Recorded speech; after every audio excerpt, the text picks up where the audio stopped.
दोस्तों, ये एक लेमिनेशन मशीन है एक्सिलम कंपनी का। इसमें कुछ प्रॉब्लम है। अब मैं इसमें पावर दे रही हूँ।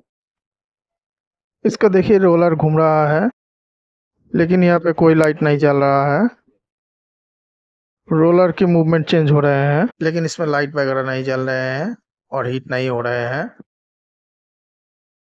आपको दिखाई दे रहे हैं इसके रोलर घूम रहे हैं, ये दोनों तरफ घूम रहा है। लेकिन यहाँ पे देखिए दो लैंप दिए हुए हैं, एक पावर के लिए है और एक हीटर रेडी होने के बाद जलते हैं। दोनों ही यहाँ पर ऑफ है, जल नहीं रहा है और इसलिए इसका हीटर भी ऑन नहीं हो रहे हैं। दोस्तों, इसी प्रॉब्लम के लिए मेरे पास ये मशीन लाए गए हैं। मैं आज इस वीडियो में इसका रिपेयरिंग करके दिखाऊंगा। आप लोग मेरे चैनल दीप मल्टीटेक के साथ रह के ये वीडियो को अंत तक देखिए। दोस्तों, मेरे चैनल में इसी कंपनी का लेमिनेशन मशीन के और एक वीडियो पहले से दिए हुए हैं। वो वीडियो में इस मशीन के पेपर जैम प्रॉब्लम को सॉल्व करके दिखाया गया है। आप चाहे तो मेरे वीडियो के डिस्क्रिप्शन के नीचे जाकर वीडियो ऑप्शन में वो वीडियो देख सकते हैं और मेरे चैनल के प्लेलिस्ट में भी आपको वो वीडियो मिल जाएगा। दोस्तों, आप लोगों से उम्मीद करती हूँ इस वीडियो के लिए एक लाइक और एक अच्छा सा कमेंट कर देना। आपके एक लाइक और एक अच्छा सा कमेंट हमें वीडियो बनाने के लिए उत्साहित करते हैं। दोस्तों, आप अगर मेरे चैनल में नए हैं और अभी तक सब्सक्राइब नहीं किए हैं तो मेरे चैनल दीप मल्टीटेक को सब्सक्राइब कर देना। चलिए दोस्तों, पहले मैं इसका फ्रंट कवर खोल लेते हैं। दोस्तों, कोई भी कंपनी का लेमिनेशन मशीन में हर वक्त ये प्रॉब्लम आते रहते हैं।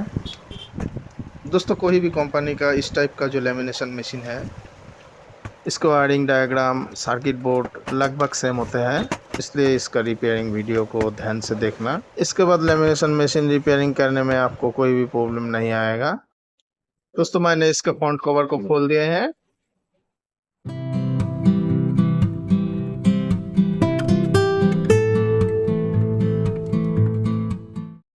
यह है इसका सर्किट बोर्ड और यह है इसका मोटर, ये रोलर को घुमाने के लिए। और यहाँ पे दो हीटर लैंप है, ये दोनों सीरीज कनेक्शन में होते हैं। और इस सर्किट बोर्ड में देखिए एक रिले दिए गए हैं। यहाँ पे जो हीटर होते हैं इसे ऑन ऑफ करने के लिए रिले दिए जाते हैं। अब चलिए इस बोर्ड की वोल्टेज वगैरह देखते हैं, प्रॉब्लम कहाँ से हो रहे हैं। उससे पहले इस बोर्ड को यहाँ से निकाल लेना है।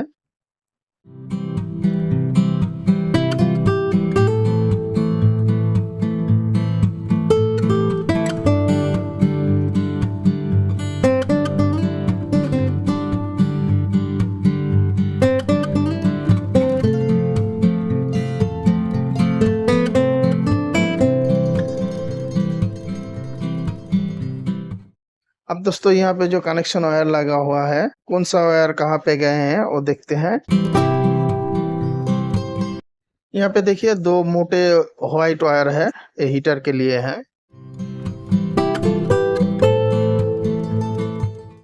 और यहाँ पे एक येलो कलर का वायर है, कॉमन वायर है, एसी से दिए गए हैं। और यहाँ पे एसी लाइन पे एक फ्यूज भी दिए गए हैं। और ये जो ब्लू वायर देख पा रहे हैं, एसी सप्लाई इनपुट है। ये भी एसी लाइन के इनपुट है, एक न्यूट्रल है और एक फेज है। अब चलिए इसके वोल्टेज लेके देखते हैं। पहले इसका एसी सप्लाई इनपुट देख लेते हैं। एसी सप्लाई चेक करने के लिए मल्टीमीटर को एसी रेंज पर रखना है। यहाँ पे देखिए रोलर घूम रहे हैं, मैंने सप्लाई दे दिए हैं इसमें। यहाँ पे एसी सप्लाई देखिए 229 वोल्ट है। फिर उसके दूसरे साइड पे देखिए 229 वोल्ट है। दोस्तों, यहाँ पे 4 पीस डायोड से एक ब्रिज रेक्टिफायर बनाए गए हैं। ये जो सर्किट बोर्ड है डीसी सप्लाई से ऑपरेट होते हैं।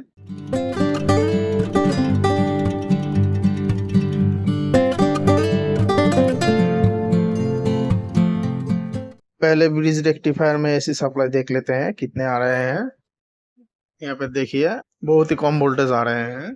तो यहाँ पे जो ब्रिज रेक्टिफायर है उसमें डायरेक्ट 220 वोल्ट एसी सप्लाई नहीं आएगा, क्योंकि ये सर्किट 12 वोल्ट में ऑपरेटिंग होते हैं। इसलिए यहाँ पर एक boost wave through AC supply को दिए जाते हैं। ये पीएफ खराब होने के कारण से यहाँ पर सप्लाई का प्रॉब्लम होता है। तो चलिए पहले इस पीएफ को देख लेते हैं।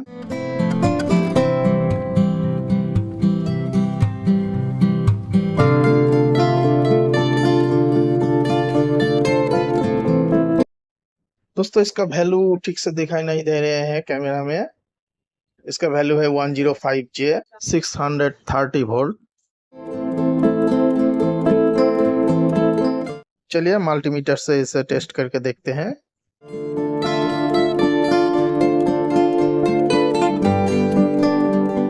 इसका वैल्यू ठीक नहीं है, ये खराब है।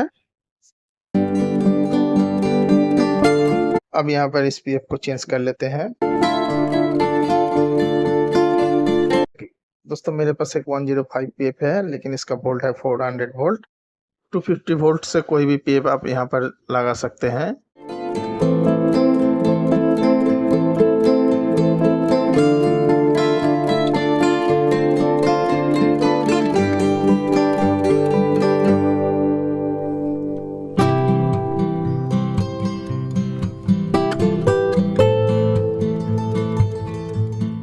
तो यहाँ पर AC 220 को इसी पीएफ के द्वारा उसका वोल्टेज को कम करके ब्रिज रेक्टिफायर में दिए जाते हैं। अब चलिए देखते हैं AC सप्लाई कितने आ रहे हैं यहाँ पर।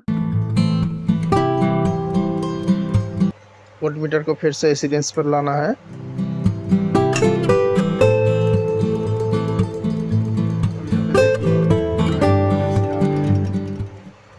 ब्रिज रेक्टिफायर में 9 वोल्ट AC सप्लाई आ गए हैं। मीटर के डिस्प्ले के ऊपर लाइट पड़ने के कारण दिखाई नहीं दिए हैं। अब DC सप्लाई वोल्ट कितने हो रहे हैं और देखना है।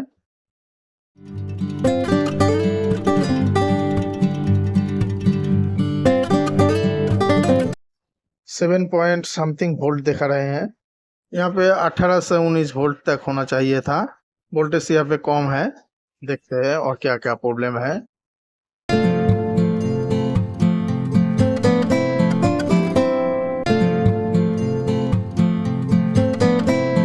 यहाँ पे वोल्टेज कम के कारण ये रिले भी काम नहीं कर रहे हैं और वो सामने वाला जो लाइट्स है वो भी नहीं जल रहे हैं।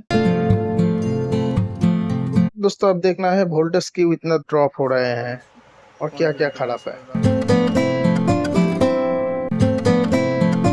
मल्टीमीटर को अब कंटिन्यूटी टेस्टिंग मोड पे रखना है।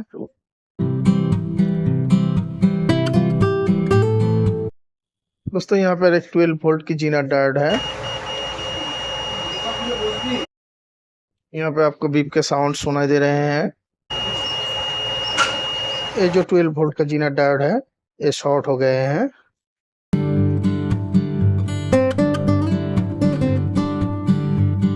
ट्वेल्व वोल्ट की जीना शॉर्ट होने के कारण से यहाँ पर वोल्टेज ड्रॉप दिखाई दे रहे हैं।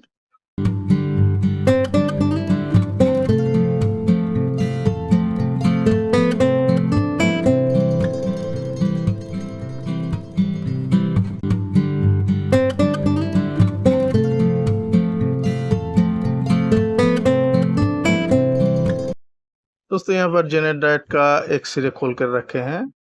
इस मशीन को सप्लाई दे दिए हैं। ये देखिए यहाँ पर सीरीज लैंप की लाइट आपको दिखाई दे रहे हैं। सीरीज लैंप के लाइट ब्लिंक कर रहे हैं। सीरीज में हीटर लोड लेने के कारण से रिले ऑन ऑफ हो रहे हैं, इसलिए ब्लिंक हो रहे हैं। अब इसमें डायरेक्ट सप्लाई दे दिए हैं। यहाँ पर देखिए पावर लाइट जल रहे हैं और यहाँ पे जो रेडी लाइट है वो भी जल रहे हैं। इसके रेगुलेटर भी काम कर रहे हैं।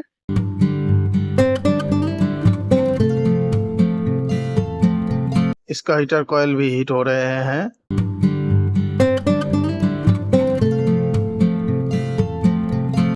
दोस्तों यहाँ पर दो हीटर लैंप है, दोनों ही सीरीज कनेक्शन में है। यहाँ पर देखिए दोनों हीटर लाल होते हुए दिखाई दे रहे हैं।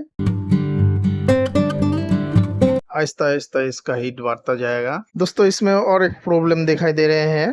रेगुलेटर की सेटिंग के हिसाब से जब इसका हीट कंप्लीट हो जाएगा तो ऑटोमेटिक यहाँ पे रिले काट होगा और रिले काट होने के बाद इसका हीटर लैंप बंद हो जाएगा और यहाँ पर ये लैंप भी जलने लगेगा।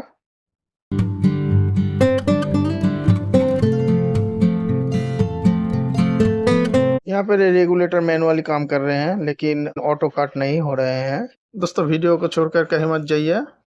अब इसमें ऑटो कट क्यों नहीं होते हैं वो मैं दिखाने वाला हूँ। अब इसके सप्लाई को बंद कर दिए हैं। दोस्तों यहाँ पर एक हीट सेंसर होते हैं, इसे रोलर के साथ चिपका के रखा जाता है। रोलर में जितने हीट होते हैं उसका इंफॉर्मेशन इस सर्किट बोर्ड में लगे हुए आईसी को देते हैं, और इस रोलर में जब मैल जमते हैं वो मैल सेंसर के ऊपर आ जाते हैं और सेंसर ठीक से काम नहीं करते हैं। इस तरह से इस सेंसर के ऊपर जमे हुए मैल को क्लियर करना है। अब चलिए इसे फिर से सप्लाई दे दिए हैं, ये देखिए ये फिर से हीट हो रहे हैं। अब देखते हैं काट हो रहे हैं कि नहीं। दोनों ही हीटर लाल होते जा रहे हैं, थोड़ी देर वेट करते हैं।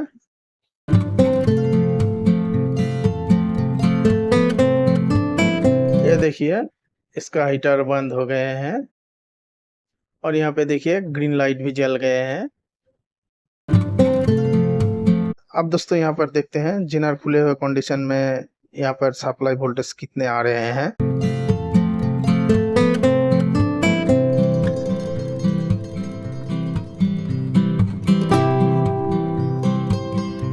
यहाँ पर देखिए 29 वोल्ट डीसी आ रहे हैं। यहाँ पर 12 वोल्ट का जिनर डायोड खुला हुआ है, इसलिए इतना ज्यादा वोल्ट दिख रहे हैं। पहले यहाँ पर 7 पॉइंट समथिंग वोल्ट था। यहाँ पर 12 वोल्ट 1 वाट का एक जिनर लगाए हैं। अब जिनर लगाने के बाद यहाँ पर वोल्टेज लेकर देखते हैं कितने वोल्ट आ रहे हैं। यहाँ पर देखिए 12 पॉइंट समथिंग वोल्ट है। दोस्तों हीट सेंसर से इस आईसी पे सिग्नल आता है हीटर में कितना टेम्परेचर हुआ है, हीटर को कितने हीट होने पर कट किया जाएगा, उसी के अकॉर्डिंग इस प्रीसेट को सेट किए जाते हैं। ये जो आईसी है उसका नंबर है LM393। दोस्तों यहाँ पे जितने हीट पर रिले ऑन ऑफ के एडजस्ट इस प्रीसेट से किए गए हैं, उसी के अंदर कम या ज्यादा करने के लिए ये बाहर वाला जो यहाँ पर रेगुलेटर है और उसी के अंदर काम करेगा। अब दोस्तों मैंने इसे सेट कर दिए हैं, अब चलिए फाइनल टेस्टिंग करते हैं। दोस्तों यहाँ पे जितने टेम्परेचर पे इसे सेट करना है उसे सेट करने के बाद इसका हीटर चालू हो जाएगा। इसका हीटर जब उसी टेम्परेचर में आएगा तब इसका रिले काट हो जाएगा और यहाँ पर जो ग्रीन लाइट दिए गए हैं वो यहाँ पर रेडी सिग्नल देगा और इसके हीटर में सप्लाई काट हो जाएगा। थोड़ी देर काम करने के बाद जब उसका टेम्परेचर रिड्यूस होगा फिर इसका हीटर ऑन हो जाएगा।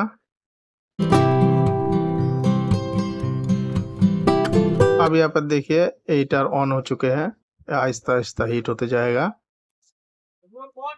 जितने टेम्परेचर पे हमें सेट करना है यहाँ पे सेट कर लेना है।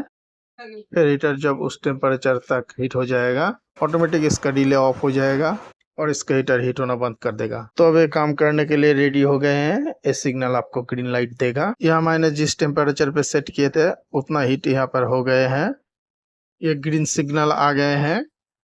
दोस्तों मेरे वीडियो देखने के लिए आप सभी व्यूअर्स को दीप मल्टीटेक की तरफ से थैंक यू, धन्यवाद।